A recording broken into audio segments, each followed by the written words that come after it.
For ACUSports.com, I'm Grant Boone, talking some tennis with head coach Hutton Jones. Coach, before we talk about what happened last weekend and before we talk about Texas Tech this weekend, let's go back to the trip your men's team took to Ohio and Kentucky. Give us a sense in that really incredible stretch of the caliber of competition you faced and how your team responded. Well, I'll have to go back to the weekend before that.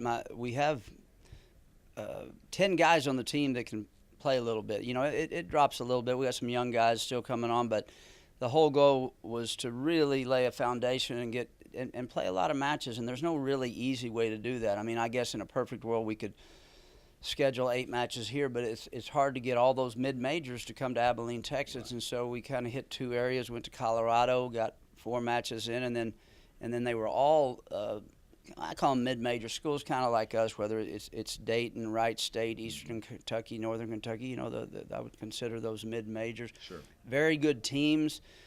Eastern's at the top of their conference almost every year. Dayton had chances to win their Atlantic 10 last year. So faced really good competition and really came out, you know, with 7 of 8 wins, playing a lot of people and putting some lineups out there. Not that I didn't believe in them, but pulling some guys who maybe were full-time starters last year and going with other players and saying, you know, we got to find out what we have and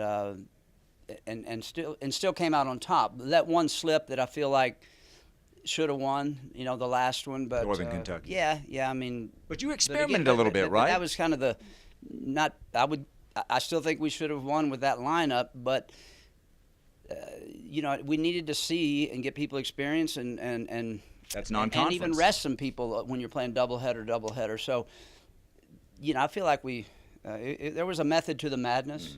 But well, in fact, you mentioned the trip to Colorado. I don't want to let this go without mentioning the great video we saw of the closing point, the match point to knock off Air Force. I mean, there have been some cool moments for your teams over the last few years, but that was up there, wasn't it?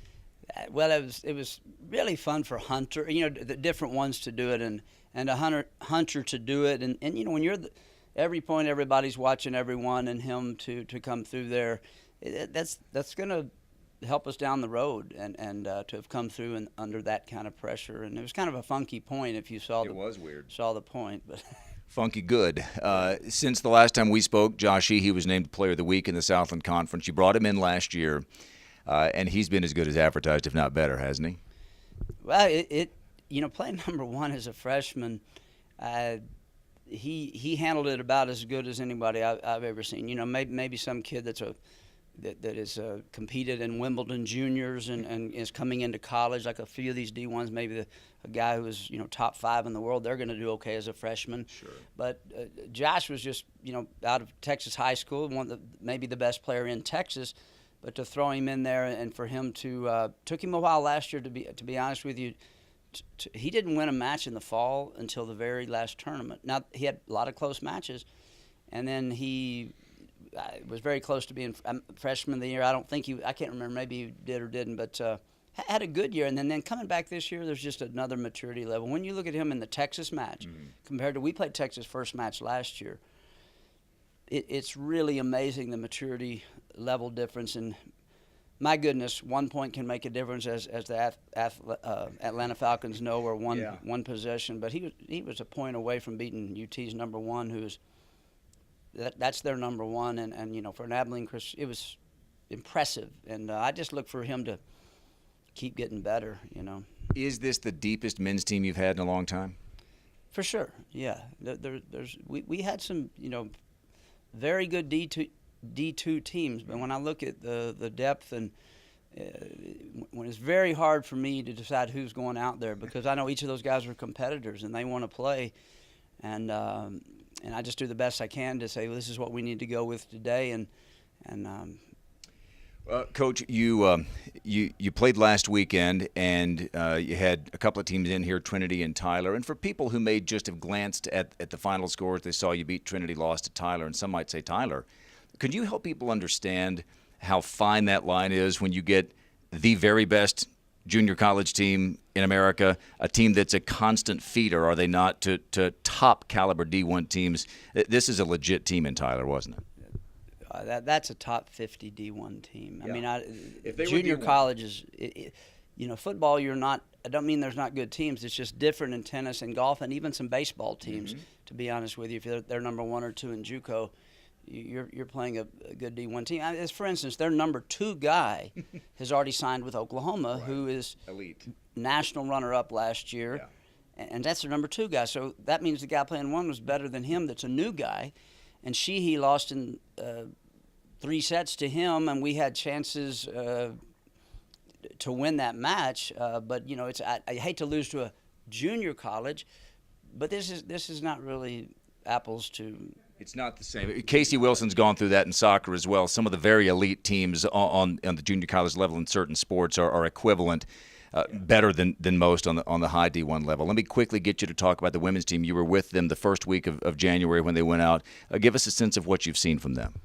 Well, it's early on. For some reason we get into our conference schedule. There's very little wiggle room to go play people and to play these good people that we're SMU and TCU and even Houston.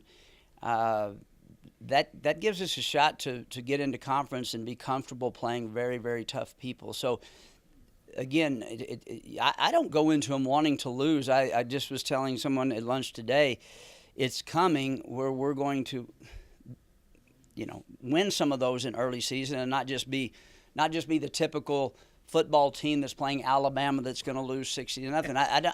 I don't look at us like that. But in a way, they know they're scheduling us for that brush up. And we know that, but I don't care what they're doing. I know what I'm doing, and just like Josh Sheehy almost winning at 1, and we beat UT at number 1 doubles, I'm looking at those bright spots of people look at a score and say, we lost 7-0. Well, did you know that we won at 1 doubles, and our number 1 guy had a match point on their number 1? Not that you can write that story, but we look a little deeper. We can look at those little stories in these girls' matches. Yes. And I talked to John, if he was at one match that I wasn't at or whatever, and he says, we can beat them. We're getting closer, and you can't beat them imagining that. You have to go play and have played them close, and they start believing I should have gotten that done. And you can't just play all these other matches and then go play those kind of people. Yeah. So I feel like we're getting tougher. I mean, both teams. I put the guys through the ringer on that Kentucky and Colorado trip, but they're tougher because of it, and our girls got to keep getting tougher too. The women's team is home this week in Abilene. Quickly about Texas Tech, you go up there. What are you expecting from them? They're always a challenge, aren't they?